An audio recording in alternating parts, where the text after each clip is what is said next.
Welcome to Taking the Rams by the Horns, a podcast that takes current affairs out of current affairs.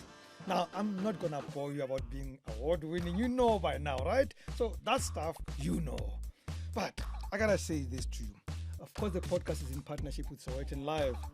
I'm Rams Mabotif, in case you haven't noticed. Last week, Wednesday, the Minister of Finance, Enoch Godongwana, presented his budget. And there are three things we did not budget for.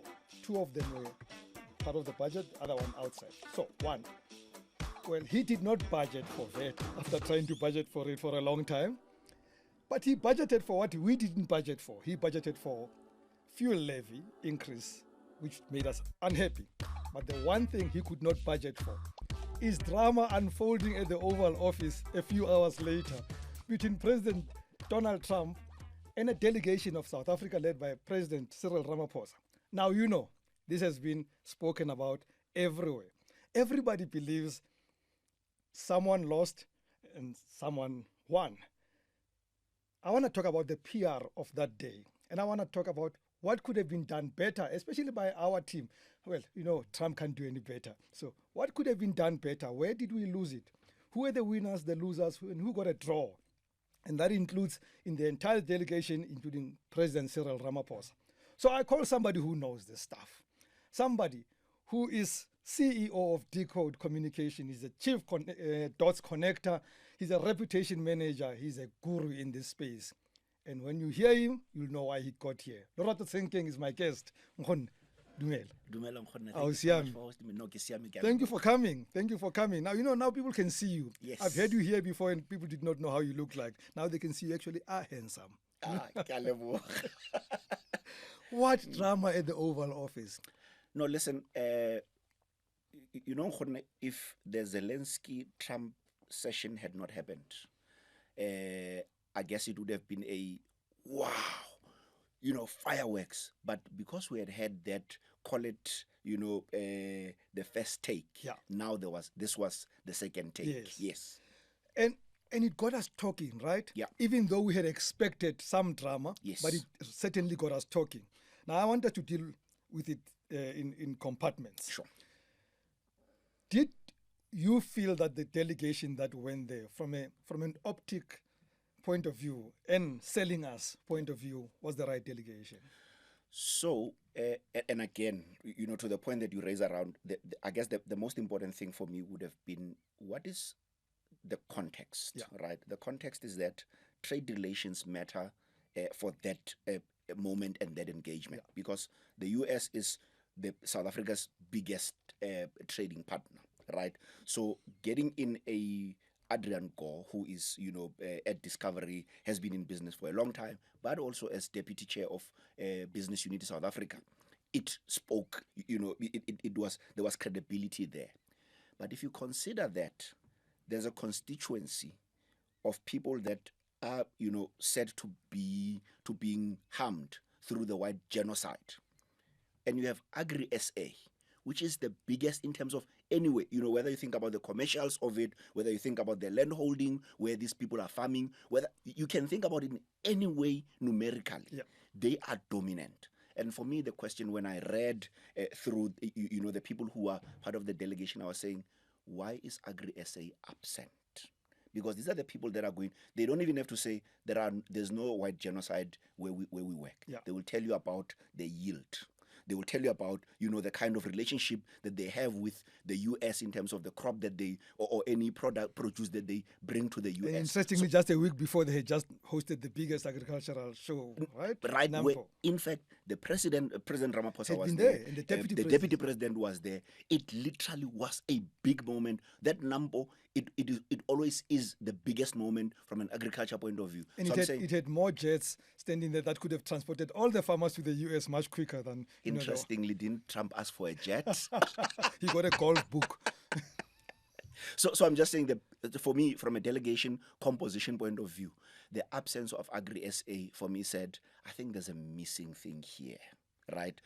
And this is if you're projecting to the message. Yes. But if you're projecting to South Africans, would it not have helped if President Cyril Ramaphosa took Usbali, who's a black billionaire, Yeah. who is, to us saying that. Who also told Trump that Africa loves you. Right. I mean, I still remember that moment right. when Mr. Motsepe told And the Trump likelihood that I love him. He would have repeated that sentiment, right? Because, these things work together. Yeah. So the point again is that, so when you look at it from that point of view, you realize that there were things that the president may not have been in control of, i.e., the invitation of the golfers, right?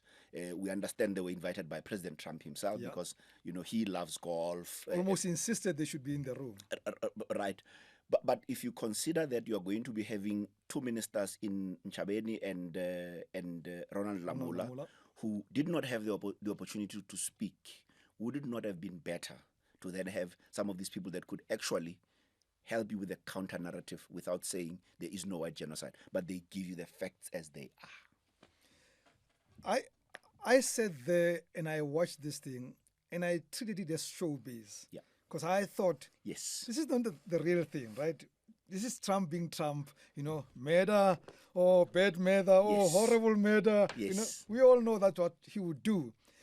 But did you have a feeling that our delegation, and specifically the president, was ready for some kind of drama like that? I suspect he was, right?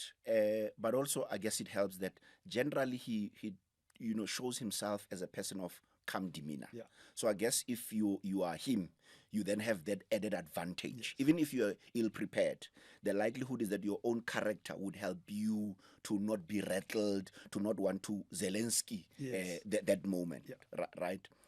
But was he prepared? If you think about message discipline in our practice, in comms we talk about message discipline. The things that President Ramaphosa did, to his credit, he repeated the wording that was in the message book. He kept on repeating, "We are here to reset the relations between the US and South Africa." So you can tell that there was something that he took away from, the call it, the practice run ahead of the meeting.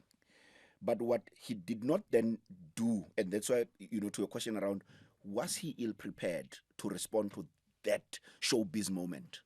It is that when there was an opportunity for him to say,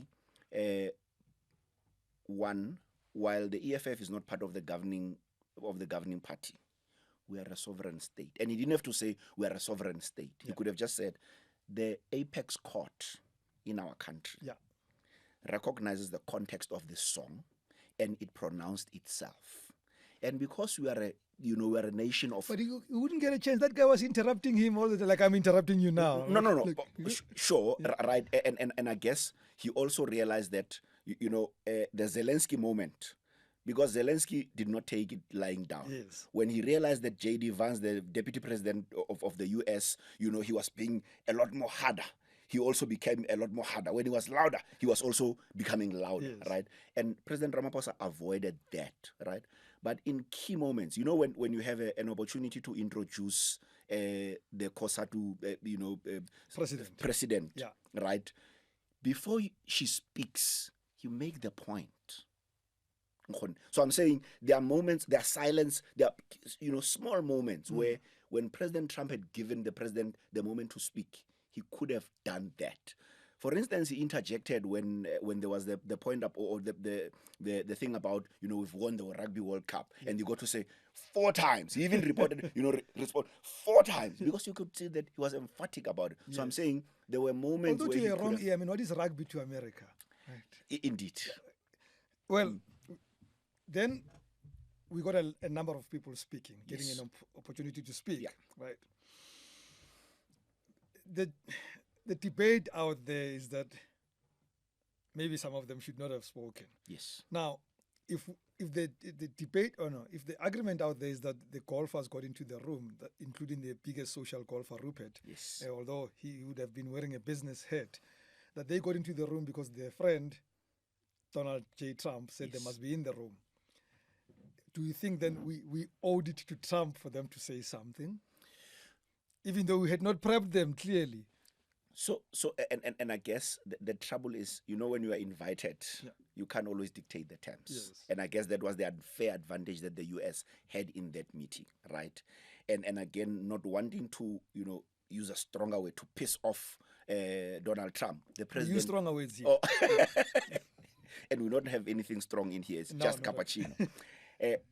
In not wanting to piss off Trump, the president then had to, almost follow the lead of President Trump. Yeah. So if he had wanted, Retief Hossein to say something, he would then say, no, we'll give him a chance.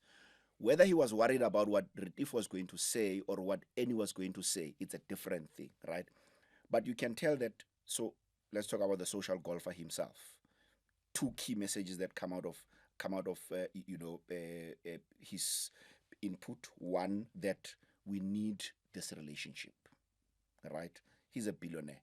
He's his brands are all over the world. Yeah. So he's a person who understands the importance of a global village, right? So his message was on script. But then he does the thing that typical business people do. He does a sales pitch. What would you do? Billionaire. What would you do? Right. Yeah. And of course, the third thing, he then I doubt he had thought about it or he had prepared it, right? He then attacks another member of the delegation. That is message ill discipline.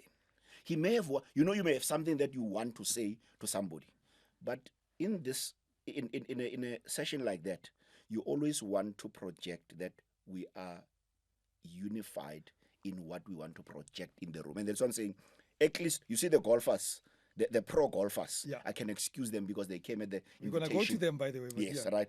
But Rupert, we understand that he may have been instrumental in brokering the actual meeting. Yeah. And therefore, there's a sense that with the direct line to the president, the preparation would have been the thing that would have happened. But that moment, in my view, it was quite cringeworthy. I think, and we saw the DA has responded with an opinion piece, or at least with some writing where they felt highly attacked by that comment from Rupert. And then, of course, Rupert did not miss the opportunity to ridicule the Minister of International Relations, right, and Cooperation. But I laughed at that, and people would say, "But why would you laugh at a condescending act like that?" I thought, well, Rupert is Rupert, right? And at some point, being a Kali in a farm and there's a Sipo who's a farm worker, always comes out, you know how they play, they strangle us and say, hey, you bugger. That's what he was doing, right? Yes. He remembered that he's a white boss and a black guy there, right? Yeah. And I think, and you the expert, but I think that Ronald not responding to that was super. No. He didn't stoop to that level. Absolutely. And I guess it's in, one, sadly, Ronald Lamola is the Minister of Department of International Relations and Cooperation. He's been dealt a raw deal. So you come into a position where the woman before you, the person before you, she was strong. She stood, the one moment at the AU headquarters in Addis Ababa, where it was said that there was an Israeli in the room, and they said that they are just there, as observers. Yeah. She said, no, but there can't be observers in here. She would until they were removed. Yeah. So she's that type of a person. She's the one who took us to the ICJ. Right. That's how strong she is. Right. And then you have Ronald Lamola, who, we also know him as somebody who stands for principle. Yeah. There was a meeting that happened at one of the biggest ANC, congregations, and he stood there as a lonesome figure, saying that this guy, Jacob Zuma, is not the type of president we should be having as the president. So you can tell that this is a person who, when a moment calls, he will stand for principle, right? And therefore, you thinking that he's not a coward. Absolutely, because it demonstrated that he's not a coward. But him not responding, and I guess it was also, oftentimes you need to also read the room. He read the room. He knew that moment was racist, and he knew that it was, white supremacist in every shade and every way. But he knew that should he respond, it would de-escalate. And he would be playing in the hands of the orange man, right? Absolutely. And you don't want to play in the hands of Absolutely. the orange man. But let's go to the Rupert and John Steenhuisen moment. Yes. What do you think Rupert was doing there? What was he trying to do? I mean, Look, by the way, are you related? Yes. Right? When somebody said, no, actually, the Western Cape is the one it's got more crime. It's like, yeah, thank you. He's coming from another Mlungu, even better. Yes. But what do you think he was doing? Uh, I suspect it was one, the emphasis on the messaging, right? To say, without saying there is no white genocide, to say, in an area which is predominantly colored in terms of residents, right? You have an infestation of gangsterism. Yeah. From a governance point of view, you have a white government, or at least a DA-led government, which is not necessarily prioritizing the importance of how do you fight this this thing, right? So it was a communicate differently. But when you saying that to Trump, he will not read between the lines what you say. Sadly, for me, I think I even thought, Rupert saying the Cape Flats to Trump, like, what is the Cape Flats? Because I thought he should have said, colored townships or something like that. Not call it Cape Flats because that's our language. Yes, right. So in how I read it was that he was just emphasizing the message that there are no white people who are specifically targeted because they are whites. Yeah. In fact, generally, we have a crime problem, which is what he started with in his opening message, right? And to emphasize, unfortunately, I guess John Steenhuisen was in line of sight, and he just said, I need to make an example with an anecdote. But I also think, well, two things. Yes.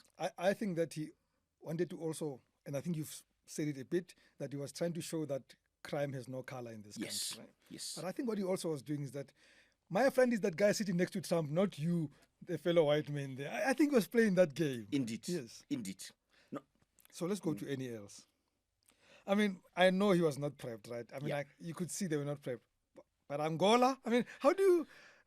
No, man. I mean, I don't take sports people seriously when it comes to comment, but that was way, way, way bad.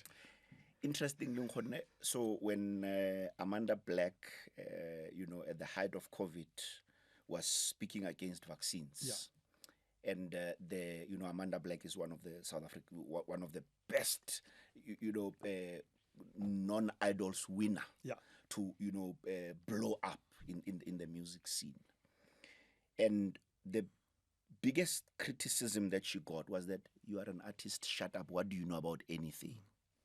Of course, I then wrote an opinion piece in the Sunday Times where I said, coincidentally, in this week, when all of you are telling Amanda Black to shut up, on Friday we'll be celebrating, I think it was the 50th year, when Miriam Makeba had been standing in front of the UN. In front of the UN as an artist. The result of which is that they declared apartheid a crime against humanity. Right. And I said, one of the things that we must never lose in how we have conversations is to label people, to say you are an artist, therefore you must only sing, right? And with the golfers in the room, I wanted to give them that credit, to say, while you are, in fact, the younger people who are younger than you and I, they talk about slash. They say, Rams Mabote, who's a golfer slash, podcaster slash, right? So I want to see people that way, that we are slash many things. We are more than one thing. We are more than one thing, right? And in the more than one thing, you then hope that if you are any else who, then wants to talk about this moment about, and I just think about how the Cubans, that to this day, the Americans would actually want to obliterate them. Completely. It's an interesting thing that, unlike Canada, they didn't want to buy them as a country. Yeah, no. They don't want anything to do with Cuba. It's a stone's throw from Florida. Right. And you think about that and you say, this is history gone wrong. History lesson gone wrong. So you have somebody who, understands history in the way they want to understand it, or the way they understand it. And you can tell that it was history gone wrong, where he now goes on to say, oh, by the way, we've been, free for 35 years. And the first time I thought it was a slip of the tongue. Yeah. And I said, I'll give it to him. And then he said, oh, we've got freedom since 1990. I said, he repeated it 3 times. Yes. Then you say, this is not a slip of the tongue. Considering that between 1990 and 1994, there was a referendum where some white people... A lot of white people voted no. No. Yeah, to change, right? Right. So for me, it was again so revealing that we must worry. And that is why I was asking, why was Bali not in the room? Because Zbali may from a For political... the record, Sibali is Patrice. Yes. Patrice Motsepe. Right. Yeah. He may not represent the kind of... And he's the next president of the ANC. I don't know about I don't know about that either. I read about it. In fact, two weekends in a row, the biggest Sunday paper, Aye. has been... Anyway, we digress. Let's not digress. So, when you listened and looked at anything else and that moment, you then realize that, sadly, they played into the hands of contributing to this white supremacist agenda. I mean, I thought, here you are. By the way, this thing happens literally a month after NELs opens an amazing golf course in KZN. Yes. At Zimbabwe. Yes. This could have said, this is what you talk about. You say, listen, things are happening in that country. I have just opened a golf course among many that I have done in South Africa. I've got Copperleaf here, Why go to helping? I mean, that part you helped us in Angola. Like, who's us in this case? And I guess sometimes it's in fact, there's a caller who called into one talk radio station and he said, while we may be very critical of President Cyril Ramaphosa and his delegation, we must also accept that at some point in our lives, we took a lift from somebody who had more money than us. Yeah. Their jokes were silly. They were making the most, craziest sexist remarks. And we just giggled at those. So I suspect, again, any else may have also been overwhelmed by the moment. So, when you want to say to somebody, oh, you are so, that this person is not the most good-looking person. They're not the kindest person, but you want to stroke their ego. And that's exactly what he was doing, to say, oh, thank you for helping us. I think, and I'm going to hope that you disagree with me. Yes. I think we're making too much hoo-ha about this thing. Okay. I think what happened in that room was us going to beg for a relationship to continue. Yes. We were the small people in the room. Yeah. We were there to beg, but as a result, should have been willing to take the punches. It's like a husband who didn't come back home the previous night, and he arrives in the morning with a truckload of flowers and stuff. And I think that's who we were in that room. Am I wrong? No, you are not wrong at all, right? And I guess, when you have in context, right? So you have major motor manufacturing companies in the country who are saying, firstly, there's an onslaught from the Chinese manufacturers. We are worried that they are bringing... So we have invested in this country. We have manufacturing plants, with the Mercedes-Benz in Etenache. You have, Nissan and many others in and around Roslyn, Pretoria, right? The Chinese are bringing in these cheap imports, and we are losing out on market share. Should the tariffs be imposed, it's going to be worse, because our biggest export markets is the US, outside of all of these other markets. So it therefore means that we are going to be choked. So if you are a President Cyril Ramaphosa and Minister of Trade, Industry and Competition, Pakstow, the thing that you are then thinking about is that the last thing I need to hear from an Audi, from from BMW, is for them to say that we are packing up and we are leaving. Yes. Because to which the EFF would say, Mabaham. Yeah, right. So I guess it therefore then strengthens the case of, you must come in the room and say, Reakoba, don't go. We need you to be here. Yes. Could it have? We love you just the way you are. We love you, right? Yeah. Could it have been communicated differently? Absolutely. Where do you slip in the better communication? So we now agreeing it was not communicated better. How would you have slipped it in? Where could it happen better? And I'm asking this question also because in one WhatsApp group I was in on that day, I then said to people, the Meet the Press joint or gig, it's exactly what it is. Yes. Beyond this, these guys still meet in closed rooms and stuff like that. Is that where then you do the real stuff? Of course, you would have then left the audience watching all over the world about the horrible stuff. Yes.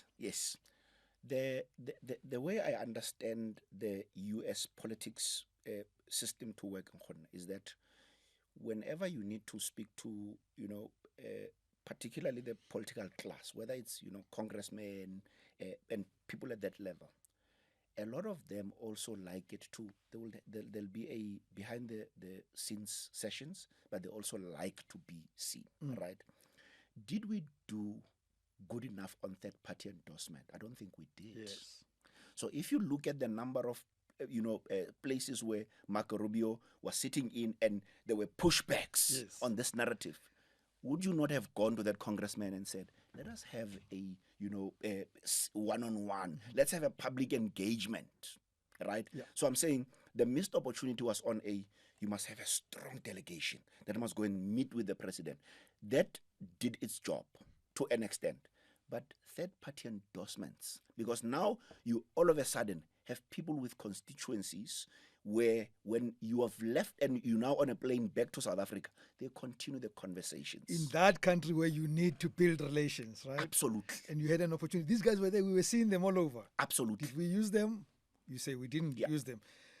And I guess that is where in South Africa we miss on lobbying. Yes. In our practice, I think we focus a lot more on publicity than on lobbying. Yes. Yeah. So in the scheme of things, I then hear, if President Ramaphosa would have rebutted the lies that Trump was telling, and by the way, I had to post something like, Trump is not giving a narrative; he's lying. Yes. People must stop putting this thing differently, right? Not true. People saying you should have rebutted much stronger. You saying, well, that could have taken us the Zelensky route. The better way was third-party endorsement. But I'm asking this question now. Yeah. Is there an opportunity post the fracas of that 45-minute gig? Is there an opportunity to do something to still redeem us? Absolutely, Khon. And again, and I know that it's knee-jerk. It's not systematized. So yesterday in the Sunday Times, there was an opinion piece by the minister in the presidency, Muso Moment, right? And she decided to address the constituency that is now responsible for us, being in the media for all of these lies, right? The biggest thing is going to be, are we going to see this kind of consistency where there's these ones brought the rubbish to our doorstep. We now need to tackle them directly. Yeah.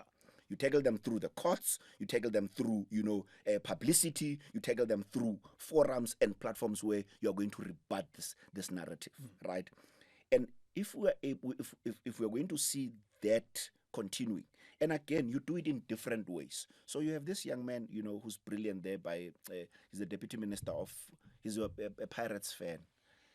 Deputy Minister at the Department of Trade Industry. I don't know any deputy minister. Godlimpi. Okay. Yes. Zuko Godlimpi. Okay. He's actually the chairperson of the ANC's Transformation Committee, subcommittee. Yeah. Right?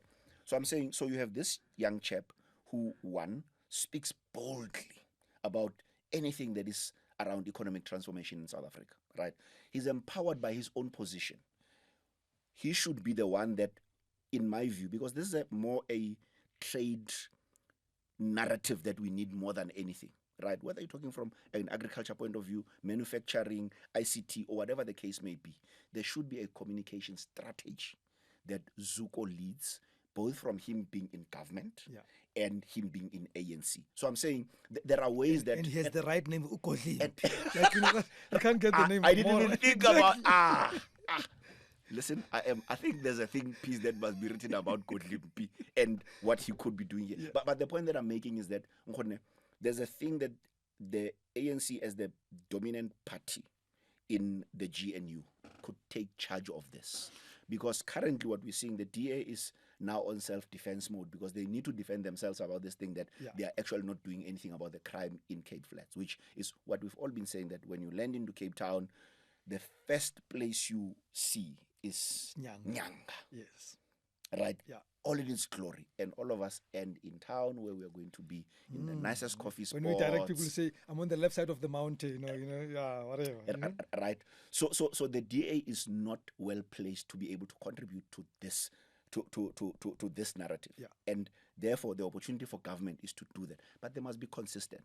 And they must actually do it for the next while until the ANC conference, because I think in that way they may win not only the hearts of South Africans, but even those that they want to persuade overseas that, we need you to continue to be our friends. Is there a room, or was there a room, or could there be a room of, simple media buying, taking a supplement in Time magazine, in the New York Post, and telling the story of South Africa that could not be told in that funny moment with the orange man? In fact, Brand South Africa, which is responsible for, internationally managing a reputation of South Africa Incorporated, should be empowered to do that. Where now you've seen many nations where, whether it's India with their Incredible India campaign, right? They use platforms such as CNN, Sky, BBC, and many others to say, we are a country that we want you to come and visit. Not only because you're considered to be a monk, but, because we believe that we want you to come and spend your dollars here, because it benefits our people. So there is that where, Brand South Africa should now be a channel through which they use. And then you have Tourism SA, right? Which again could be that platform where you say, how do you take this, two entities of government whose responsibility is to make sure that there are millions of feet. They're selling us to the world and the world comes to us, right? Right. So I'm saying it's again a reprioritization where you realize that, and your question, I guess, it also comes out on, there's an interview of Sidi Madia. I'm going to get there. I'm going to get to Sidi Madia. I'm going to get to that hero, right? But let's close this one a bit. Yes. So, I think about it now and say, maybe we should have actually let the Tottenham Hotspur deal happen. I mean, in many ways, like as they used to be beaten. Sure. But, they're a great association. They get beaten and then they win once and everybody gets to make noise. We should have done the Tottenham Hotspur thing. They would be talking to the world for us. Before we go to Sidi Madia, I need to deal with another matter. Yeah. How is it that, two things. Donald Trump stands on podiums and lies. Yes. Right? I find it strange that it is not a PR embarrassment on his part, or maybe I'm not seeing it, that it's okay, that even news anchors would go and repeat the same nonsense when they can research and how does this work in your world? I guess it talks to the psyche, right? The psyche of an American audience that Donald Trump talks to. And that's the same audience that voted him into power, right? In millions. Millions.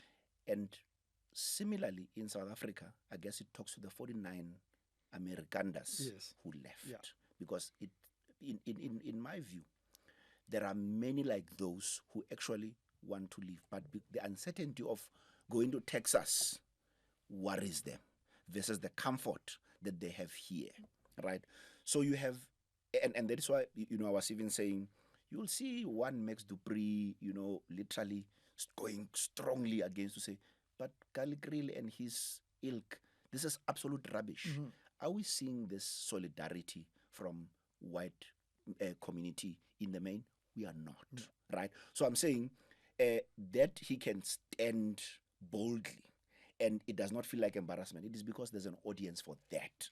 There are people who believe, that, and that is why they will then go and repeat it. Similarly, in fact, not even similarly, in South Africa, you'd remember there's an Institute for Justice in IJR, Institute for Justice and Reconciliation. There was a study they conducted. In that study, majority of white South Africans said that they don't believe that apartheid was a crime against humanity. Well, Helen Ziller repeated it. Right. And the point then, Khona, is that even when people lie, when any else lies about, the Angola moment, people are going to believe him because there's an audience that wants to believe that. Okay, Sidi Madia.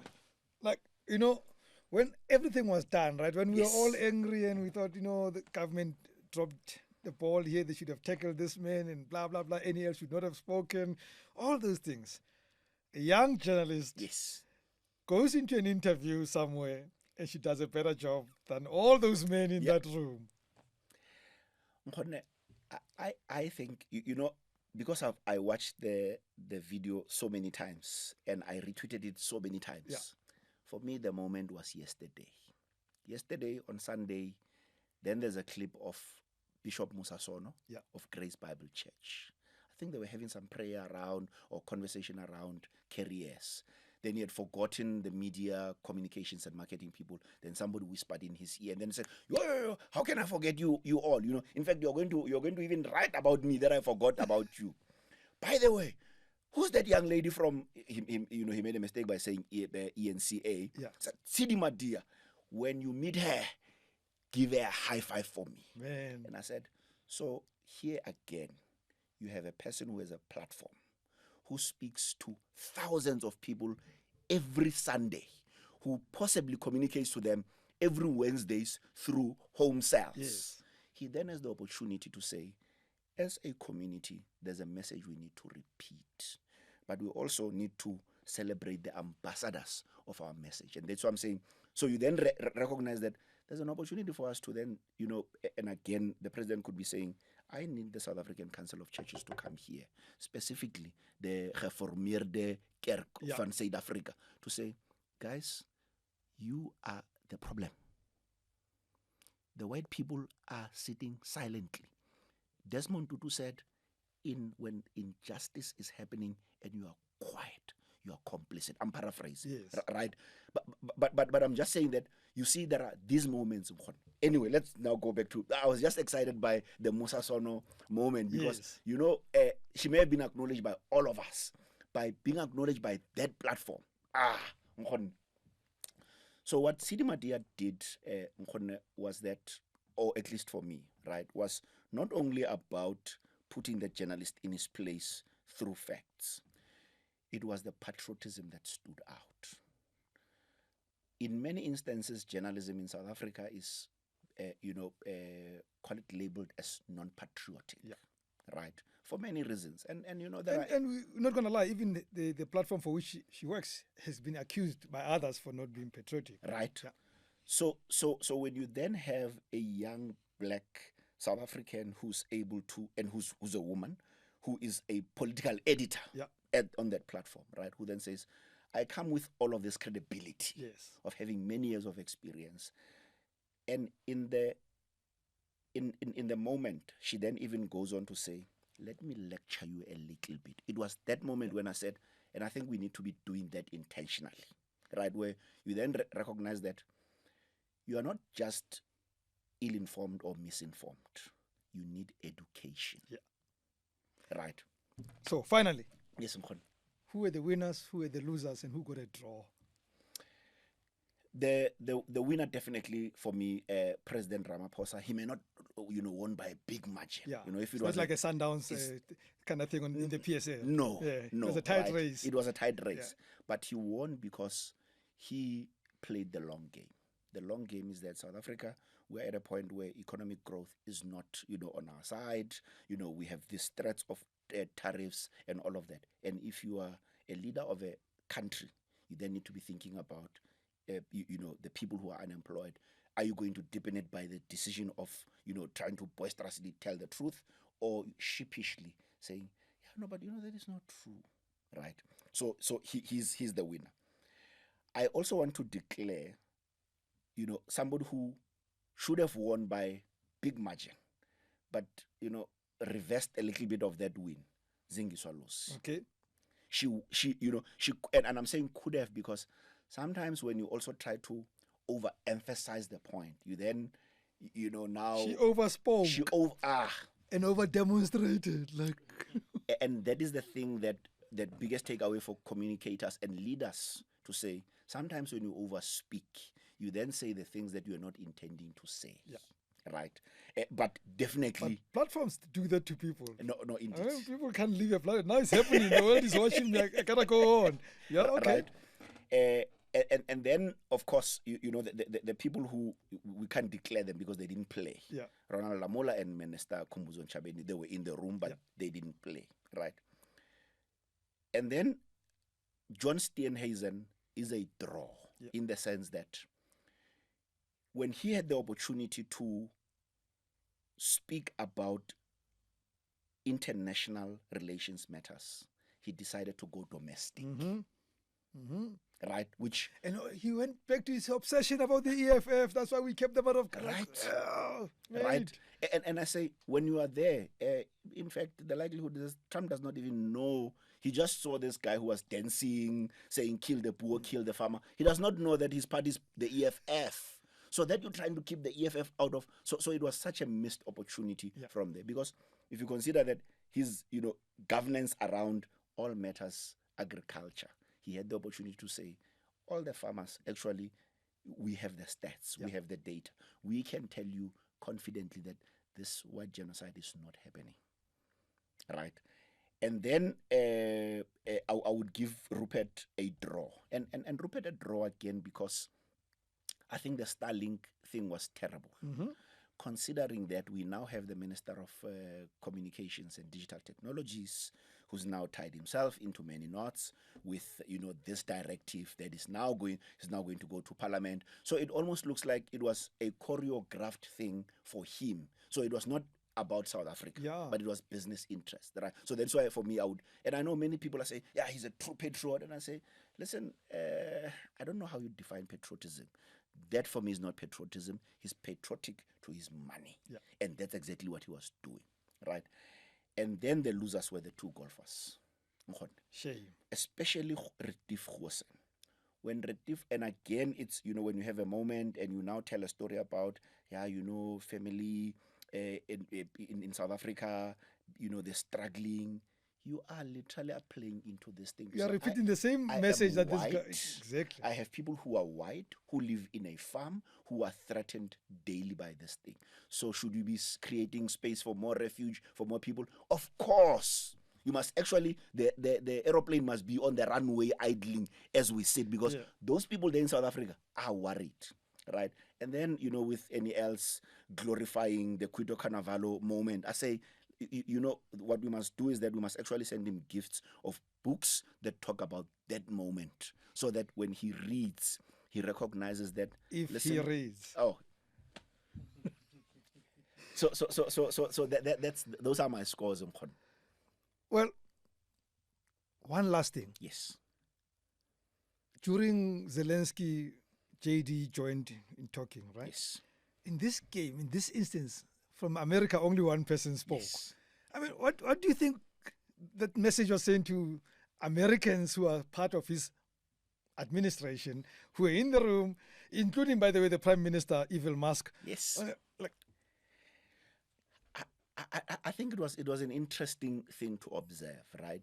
But then again, if we're just to do a compare and contrast with the Zelensky moment, JD firstly was sitting at the at the tip of the couch, where he almost wanted to defend the president and attack Zelensky for him speaking back, because not he was respecting almost the president. Yes, right, to say you have the audacity to speak to our president that way, and I'm not going to allow you. And I guess those moments didn't happen. But interestingly, the delegation of the US, a lot of them, Evil Musk included, he was standing there at the back, amongst some of the camera crew. Yeah. So it didn't look like he was there invited openly like we had seen him before, where he comes into the Oval Office with his son, and there seems to be you are part of this. So I think maybe I'm overthinking it, but I think the relationship has come to the point where it breaks down, and now it was just optics that he was in the room. But essentially, he's not as influential as he was a few months ago, or at least 100 days ago. Yeah. Lorato Tshenkeng, thank you very much for coming through, mate. This book is not for you. Yes. So as we conclude, in the words of Sidi Madia, show me the evidence that you've bought this book. I want the evidence, okay? Don't just howl. And thank you for watching this episode of the Taking the Rams by the Horns. This book is available on all bookstores. It is also on Take a Lot. It is out there. We were celebrating it at the Kingsmead Book Fair this weekend, man. Don't miss out. Follow all of our content. It's on Spotify and on YouTube. It's Taking the Rams by the Horns. For me, Rams Mabote. Goodbye and God bless.